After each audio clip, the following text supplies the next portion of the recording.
There are moments in life when the people we love, trust, or even just cross paths with leave behind wounds that linger.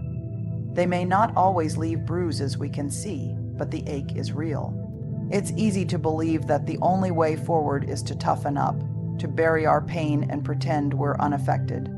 But the truth is, healing doesn't happen by hiding. Healing happens when we have the courage to stand in the wreckage of hurt and choose ourselves, again and again. Pain caused by others can stir up shame, anger, or the exhausting need to prove our worth. We start asking ourselves, why wasn't I enough? Why did they treat me that way?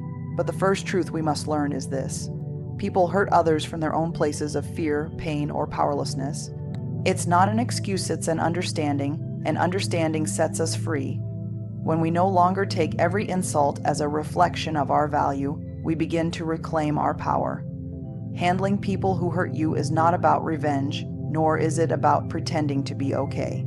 It's about boundaries. It's about learning how to protect your peace without losing your kindness.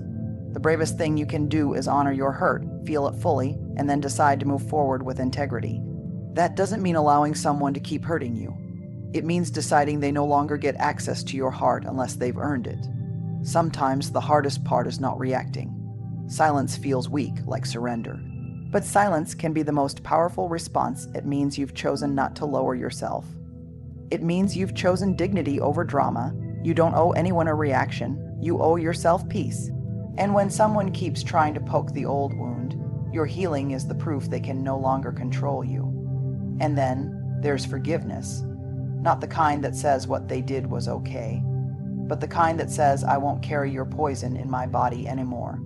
Forgiveness isn't for them. It's for you to breathe again, to love again, to trust yourself again. It takes immense strength to forgive someone who isn't even sorry, but it's not about their apology. It's about your freedom. You are not weak because you hurt. You are not broken because you cry. You are human, beautifully so. The people who hurt you may never change, but you can. You can rise, not in spite of the pain, but because of it. And that kind of rise is unshakable. You become a mountain no storm can move. We live in a world that praises strength, stoicism, and the ability to move on quickly. From a young age, many of us are taught that emotions, especially the painful ones, are weaknesses we should hide. We're told to dry our tears, smile through heartbreak, and be the bigger person, even when we're crumbling inside. But true strength doesn't come from pretending we're okay when we're not. It comes from having the courage to feel deeply and truthfully. When someone hurts you, it's not just an event. It becomes a wound. And just like any physical wound, emotional pain needs time, attention, and care to heal. Ignoring it only causes it to fester beneath the surface. You might feel embarrassed by how much something affected you. You might feel like you shouldn't care anymore, especially if others are telling you to just let it go. But healing doesn't work on other people's timelines. Your emotions are not something to be ashamed of. Pain is a signal, not of weakness, but of what mattered to you. It shows you where your values lie. Maybe you trusted someone and they betrayed that trust. Maybe you loved deeply and were dismissed. Maybe you stood by someone only to be left standing alone. That kind of hurt deserves to be honored, not silenced. There's power in naming what you feel: anger, grief, confusion, sadness, humiliation. When you name your emotions, you take the first step in disarming them. When you pretend they're not there, they only grow stronger in the shadows. Feeling your pain doesn't mean you'll get stuck in it. It means you're strong enough to face it head on. It means you believe you're worthy of the healing that follows. And healing begins when we stop apologizing for being human. You don't need to explain your hurt to anyone. You don't need to justify your heartbreak. Some people might not understand it. That's okay. What matters is that you give yourself permission to feel what is real for you.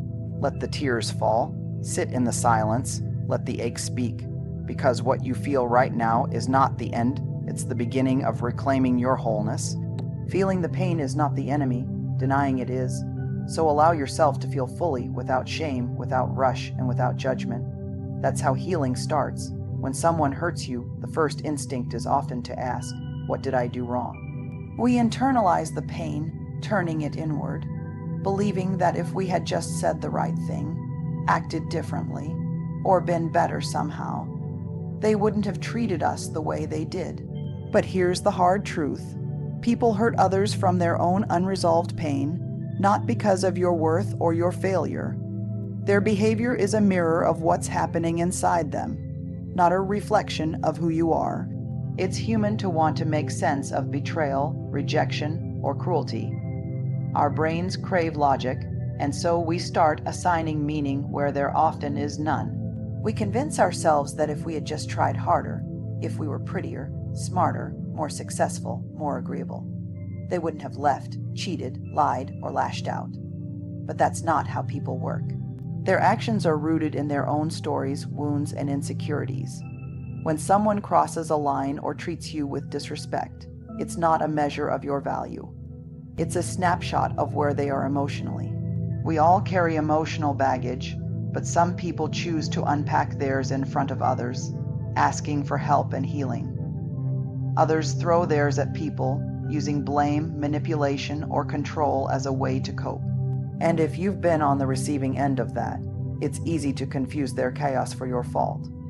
But just because someone hands you pain doesn't mean you're meant to carry it.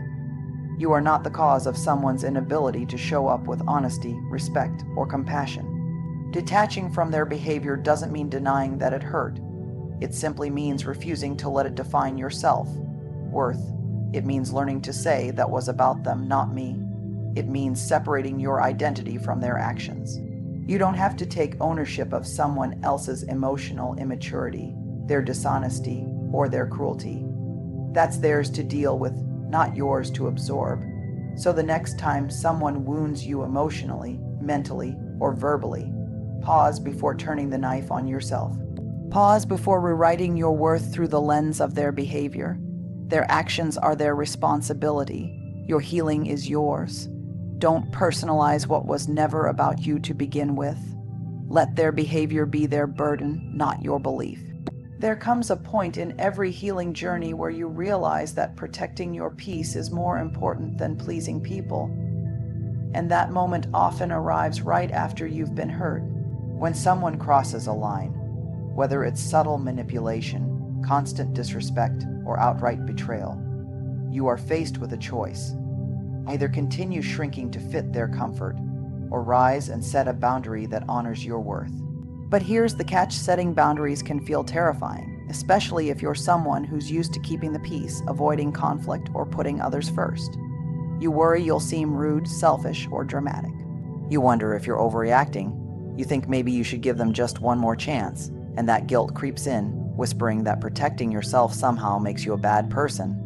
But here's the truth: boundaries are not about being mean, they're about being clear. They're not walls to shut others out. They're doors you choose to lock or open based on who has shown they can be trusted. A boundary is not a punishment. It's not payback. It's a statement of your values and what you will no longer allow. It's saying, I won't participate in my own mistreatment. And yes, some people will be upset when you draw that line, not because you're wrong, but because your boundary interrupts their comfort with crossing it. You don't owe constant access to people who consistently cause harm. You don't have to explain your limits to those who ignore them. And you certainly don't need to carry guilt for doing what's necessary to protect your emotional, mental, and spiritual well-being. Sometimes the healthiest love you can give someone is from a distance. And sometimes the most compassionate thing you can do is walk away quietly, without burning bridges, but also without looking back. When you set a boundary, you teach others how to treat you. More importantly, you teach yourself that you are worth the effort it takes to protect your heart. You're not responsible for how someone reacts to your boundaries. You're only responsible for making sure you have them. Let your healing be loud in your actions, even if it's quiet in your words, and remember, saying no more is one of the most loving things you can ever say to yourself. When someone hurts you, everything inside you may scream to speak, to defend, to retaliate. You want them to know how deeply they've wounded you. You want them to feel even a fraction of what you're carrying. It's a natural reaction. After all, we are wired for connection. And when that connection is broken by betrayal, cruelty, or neglect, the rupture feels unbearable. But sometimes the most powerful, healing, self-honoring response you can give is no response at all. Silence isn't weakness. Silence isn't surrender. Silence is strength wrapped in restraint. It is a choice to rise above what's petty and painful rather than be pulled down into the chaos someone else created. When you choose silence, you are not ignoring the pain. You are choosing peace over performance. You are declaring, I don't need to beg for clarity, closure, or respect. You are choosing to step away from the battle that was never yours to fight in the first place. So many of us are taught that if we don't respond, we lose. That if we don't confront, explain, or fight back, we're somehow allowing the hurt to win. But the truth is, not everyone deserves your energy. Not everyone deserves to know your side of the story. Not everyone deserves access to your thoughts, your voice, or your vulnerability. Some people want your reaction just to validate their power over you. But when you give them silence, you take your power back without saying a single word. And silence doesn't mean nothing is happening. In fact, the loudest work is often done in quiet. Healing, reflection, growth. These things happen in sacred silence. They happen when we stop performing for the people who broke us and start nurturing the parts of ourselves that need love and protection. You don't need to explain why you walked away. You don't need to argue for your pain to be taken seriously. The absence of your presence is enough. Let your silence be a boundary. Let it be your self-respect. Let it be your healing. There is a difference between avoidance and peace. And when you choose silence intentionally, it's not avoidance at all. It's a decision to protect your energy, your sanity, and your soul, so the next time you're tempted to scream your worth to someone who refuses to see it, pause, breathe, then let your silence speak. Because sometimes the most dignified thing you can do is not say a word. Forgiveness is one of the most misunderstood and misused words in healing. People will tell you to just forgive and move on, as if it's a switch you flip, as if the ache in your chest can simply disappear because someone else is uncomfortable with your hurt. But forgiveness, true forgiveness, isn't about erasing what happened or pretending it didn't cut you to the bone. It's not about making peace with the person who caused the wound. It's about making peace with the fact that it happened and choosing not to carry the pain any longer. When someone hurts you deeply, especially someone you trusted, the betrayal settles into your body. You replay the moments, you dissect the words, you try to make sense of the senseless, and in that process, you begin to carry something that was never meant to be yours. The weight of what they did. Forgiveness is how you begin to set that weight down. It doesn't mean they're off the hook. It doesn't mean what they did was okay. It means you're tired of letting their actions poison your thoughts, your heart, and your future. Let's be clear, forgiveness is not reconciliation. You can forgive someone and never let them back into your life. Forgiveness is not forgetting. You can forgive and still remember, still protect yourself, still choose boundaries. What forgiveness really means is that you're no longer willing to let the pain define you. You are no longer willing to let someone else's behavior become the lens through which you view yourself. You forgive not because they deserve it, but because you deserve freedom. You deserve to wake up in the morning without the bitterness. You deserve to breathe without clenching your jaw. You deserve to laugh, to love, to live, without constantly dragging their shadow behind you. And yes, it's hard. Sometimes it feels impossible to let go of the resentment, especially when there's no apology, no accountability, no remorse. But here's the truth. The apology may never come. The closure may never arrive. And still you can heal. Forgiveness is a private act of liberation. It's not loud. It's not public. It's not dramatic. Sometimes it's just a whisper. I release this. I won't let this control me anymore. And sometimes you'll have to forgive more than once. Not because you're weak, but because healing is not linear, it's layered. But every time you choose to let go, you reclaim a piece of yourself. You stop bleeding for someone who walked away, and you begin to feel light again, not because the pain never happened, but because it no longer owns you. When someone hurts you, especially someone close, it can feel like your identity shatters with the betrayal. You start to question everything.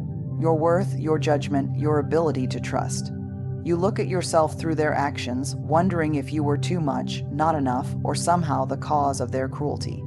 And slowly, almost without realizing it, you start to carry their version of your story instead of your own. But you are not the character they made you out to be. You are the author, and it's time to take the pen back. Owning your story means refusing to let what someone did to you become the most important thing about you. It means recognizing that the pain they caused may be part of your narrative, but it is not the whole of it. You are not just the person who was cheated on, abandoned, dismissed, used, or betrayed. You are also the person who survived it, who woke up the next day and kept going, who decided, even in your brokenness, that you were still worthy of healing. There's a quiet strength in saying, yes, that happened. Yes, it hurt. And still, it does not define me. You don't need to rewrite the past to take back your power. You just need to reclaim the truth. What they did was about them. The choices they made came from their own fears, wounds, and limitations. You might have been collateral damage in their chaos, but you were never the cause, and you don't have to spend your life proving your worth to people who never saw it clearly. When you own your story, you stop shrinking around people who can't handle your truth. You stop editing yourself to fit into their comfort zones. You stop letting shame tell you that what happened to you makes you broken or unlovable. The moment you decide to stop apologizing for your pain and start honoring it, you begin the real work of becoming whole. You build your identity on your resilience, not your wound. This is your life, your healing, your power. You get to decide what you carry forward and what you leave behind. You get to choose what this chapter means and how the rest of your story will unfold. Don't hand that power to someone who didn't care enough to hold your heart with kindness. Own your story, shape it with truth, and write the next chapter with intention, courage, and love. One of the hardest truths to accept after someone hurts you is that you may never get the closure you're desperately hoping for. You may never get the apology, the explanation, or the acknowledgement of how much their actions affected you. And if you're waiting for them to provide that, you're putting your healing in the hands of someone who has already shown they're incapable of honoring your heart. Seeking closure from them is like asking a wound to heal while it's still being scratched open. It just doesn't work. We often tell ourselves that if they could just explain themselves, if they could just show us that they regret what they did, we would finally be able to move on. But the truth is, some people will never admit their mistakes. Some won't understand the depth of the hurt they caused, and others simply won't care. When you wait for closure from them, you're handing your power over to someone else's indifference or inability to own their actions. You're waiting for validation from someone who may never be capable of giving it to you in the way you need. The real closure comes when you stop waiting for someone to make things right. The real closure comes when you decide, I don't need them to heal. It comes when you finally accept that their behavior, their choices, their words, none of that can define your peace. You don't need their permission to move on. You don't need their approval to move forward with your life. You can choose closure for yourself without them even acknowledging their part in the story. This doesn't mean you don't feel the loss, the anger, or the pain. It doesn't mean you forget or condone what happened. It means that you've made the conscious decision to stop letting their silence, their neglect, or their disregard hold you captive. You are not waiting for their apology to reclaim your peace. You are choosing peace because you deserve it, regardless of what they do or don't do. You are letting go of the idea that someone else has to fix what was broken. Closure is a process of internal transformation, not external validation. It's not about getting answers, it's about finding them within yourself. It's about saying, I don't need them to explain.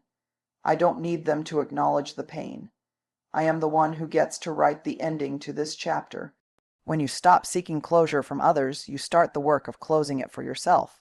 And in doing so, you reclaim your power, your healing, and your peace. When someone hurts you, it's easy to focus on the pain. The hurt becomes all-consuming, and you're left replaying the same moments over and over in your mind, wishing you could change them. You wonder if things could have gone differently. But every experience, no matter how painful, carries with it a lesson. The key to moving forward is not to remain stuck in the pain, but to shift your perspective and look for the wisdom hidden beneath the wound. The truth is, every person who enters your life, whether briefly or for a long time, teaches you something. Sometimes the lesson is in how you were treated, and sometimes it's in how you allow yourself to be treated. Sometimes the lesson is about trust. Other times it's about boundaries, or about knowing when to walk away.